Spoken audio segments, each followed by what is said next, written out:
Welcome to the Entertain BEA channel, your daily dose of comprehensive defense and geopolitics updates. Today we're exploring an exciting development from the U.S. Marine Corps.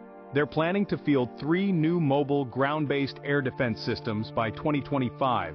These systems, namely the Medium Range Intercept Capability, or MRIC, the Marine Air Defense Integrated System known as MADIS, and its lighter counterpart, the light MADIS, are set to protect against a myriad of aerial threats. Stay tuned as we delve deeper into these new defense systems and what they mean for the Marines' defense capabilities. First up on our list is the Medium Range Intercept Capability, or MRIC System. This intriguing marvel of military technology is based on the highly successful Iron Dome system, which has been a game-changer in Israel's defense strategy. The MRIC system is a testament to the power of innovation and the pursuit of advanced defense solutions.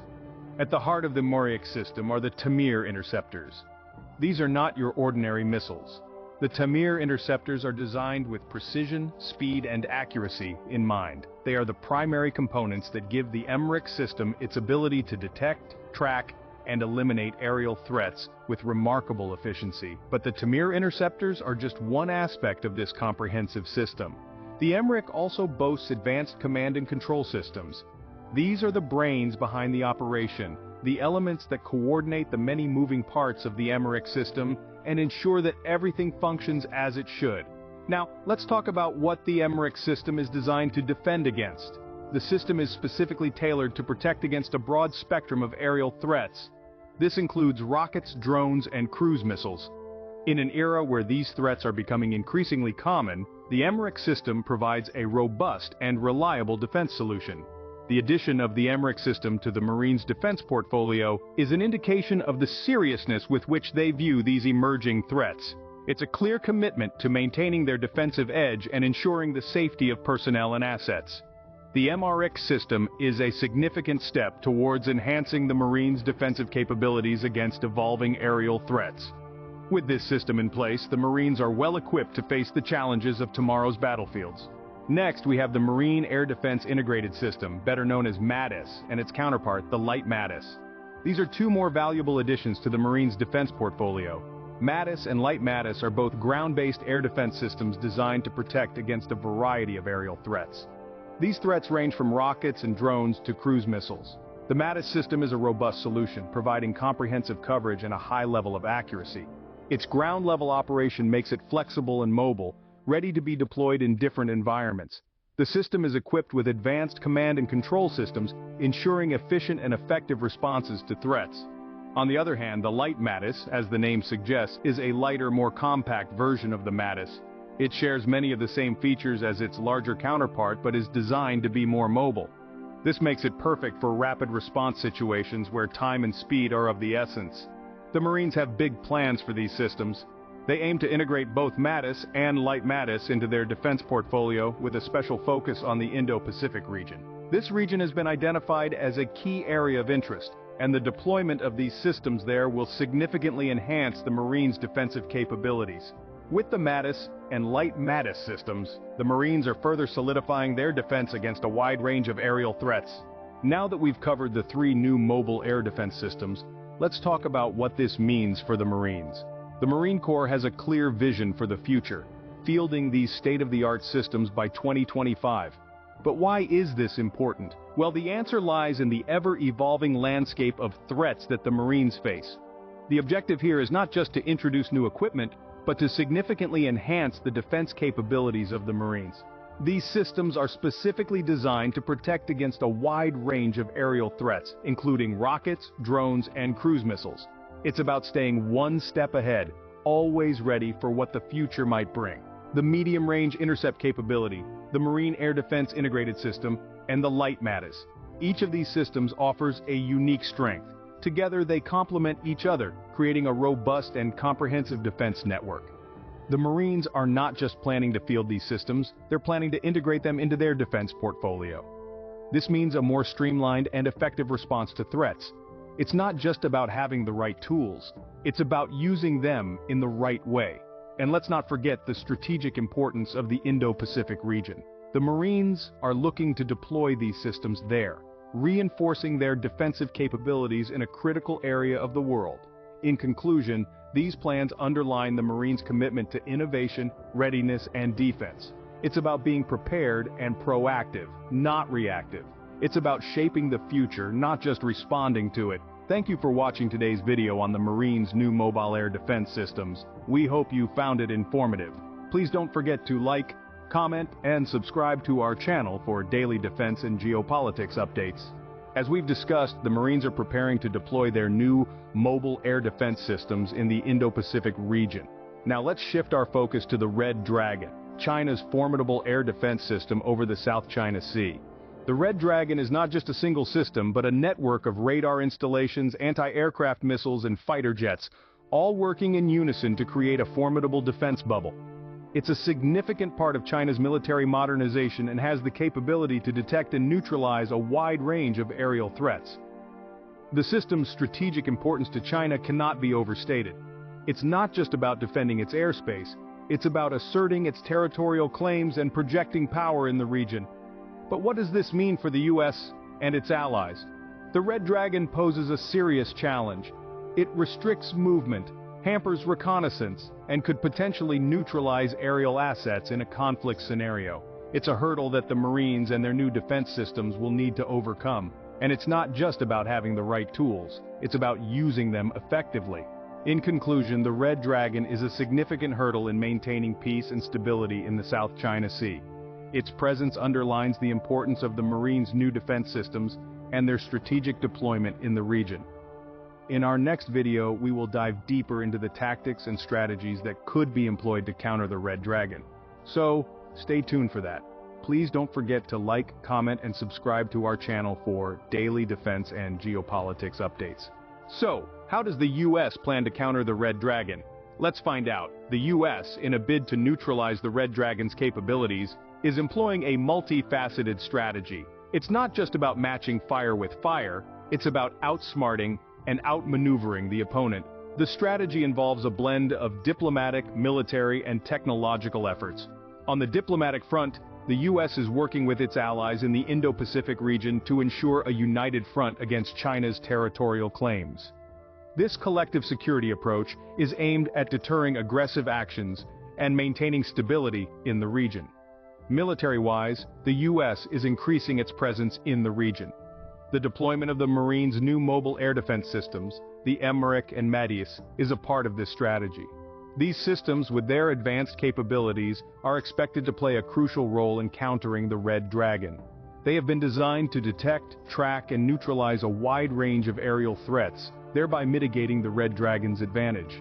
On the technological front, the US is continuously working on developing new technologies and upgrading existing systems to stay ahead of the curve. This includes advancements in stealth technology, electronic warfare, and cyber capabilities.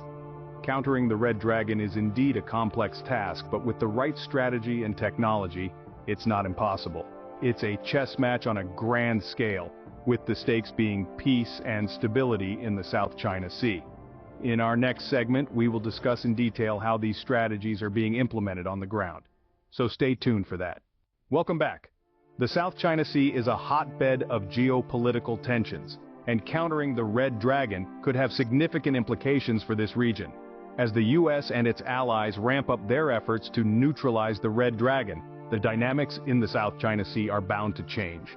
Firstly, the successful neutralization of the Red Dragon could potentially weaken China's territorial claims in the region. It could provide the US and its allies with a strategic advantage, allowing them to assert a stronger presence and effectively challenge China's dominance. Secondly, this could lead to a shift in power dynamics among the regional players. Countries caught in the crossfire of these superpowers might feel compelled to realign their alliances and strategies. For instance, smaller nations like Vietnam, the Philippines, and Malaysia, which have their own territorial disputes with China, might find a renewed sense of confidence to stand up against China's territorial aggression. However, it's not all smooth sailing. There could also be negative implications. The increased military presence and heightened tensions could escalate the risk of conflicts, potentially destabilizing the region. Furthermore, China's likely reaction to these countermeasures cannot be underestimated. China might respond by accelerating its military modernization efforts and strengthening its alliances, adding to the complexities of the situation. In conclusion, countering the Red Dragon could significantly alter the dynamics in the South China Sea. It's a delicate balance of power that needs to be maintained with caution and strategic foresight. In the next segment, we will delve into the potential reactions from China and its allies, so stay tuned for that. From the South China Sea, let's now shift our focus to the icy realms of Russia and its potential nuclear space weapon. Recent reports have emerged suggesting that Russia is not only keeping up in the arms race, but potentially taking it to new heights, literally. The weapon in question is believed to be a nuclear-powered doomsday torpedo, ominously named Poseidon.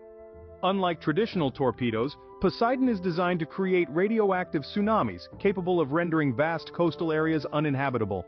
The implications of such a weapon are both terrifying and far-reaching. It represents a new frontier in warfare where battles are fought not on land, sea, or air, but in the vast expanse of space.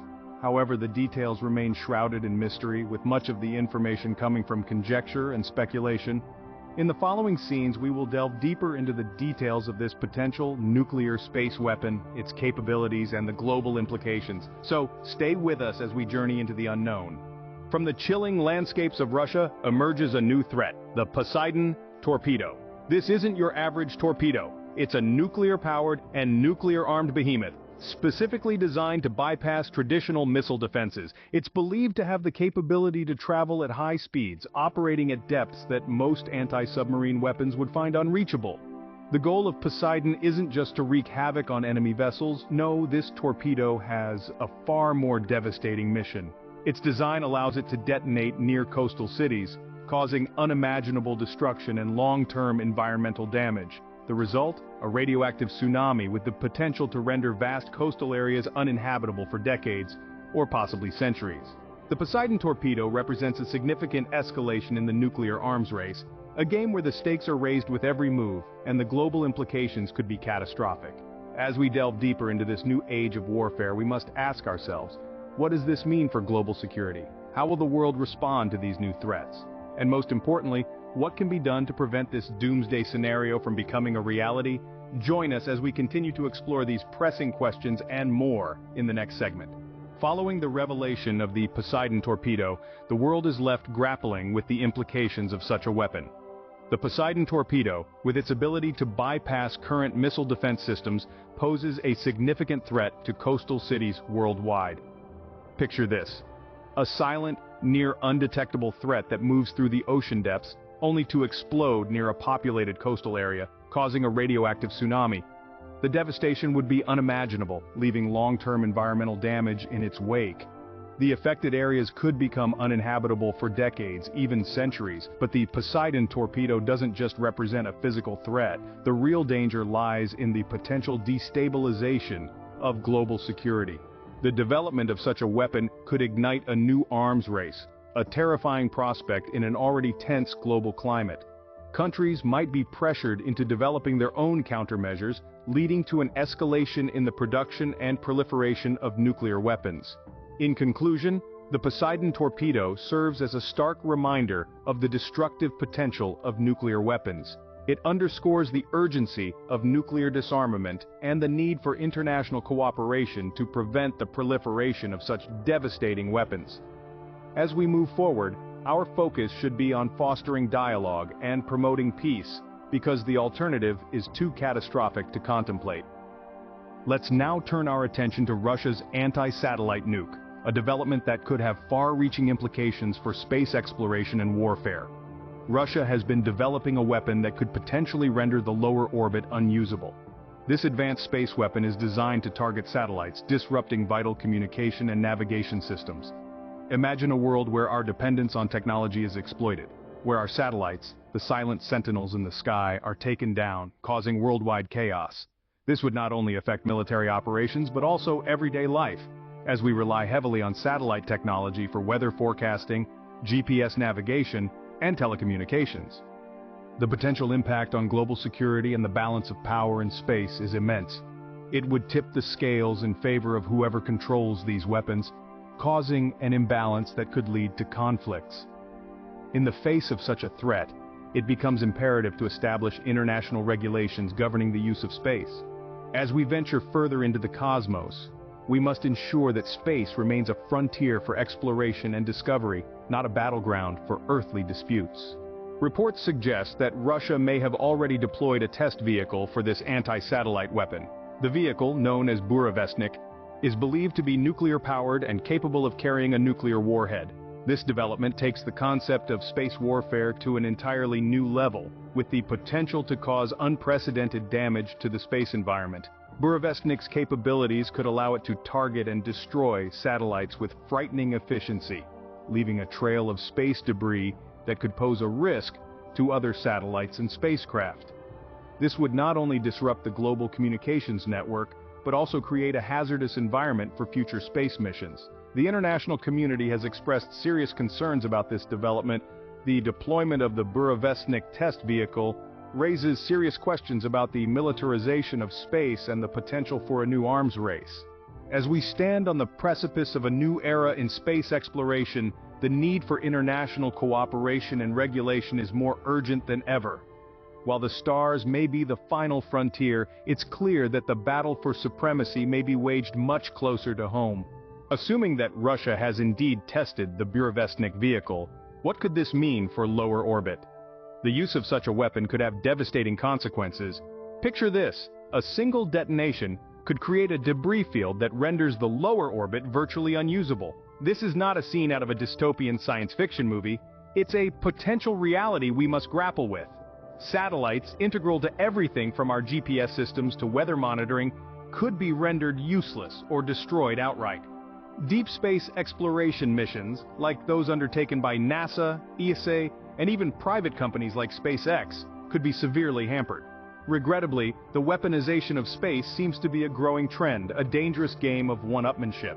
As we continue to explore the final frontier, it's crucial that we do so responsibly and with a focus on preserving it for future generations.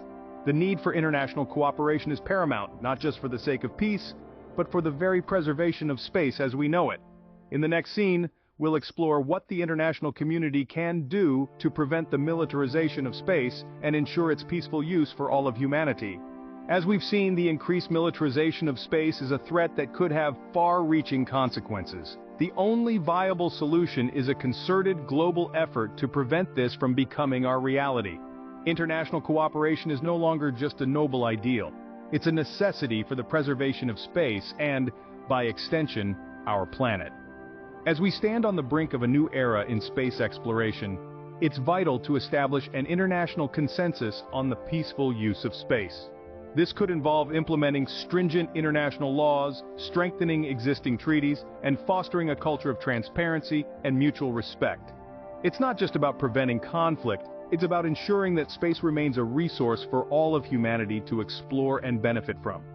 The United Nations Office for Outer Space Affairs, or UNOSA, plays a key role in this endeavor. They promote international cooperation in the peaceful use of outer space, and it's through bodies like these that we can hope to navigate the challenges ahead. As we delve deeper into this new frontier, we must remember that space does not belong to one nation or entity. It's the shared heritage of all humankind. It's up to us to ensure that it remains that way.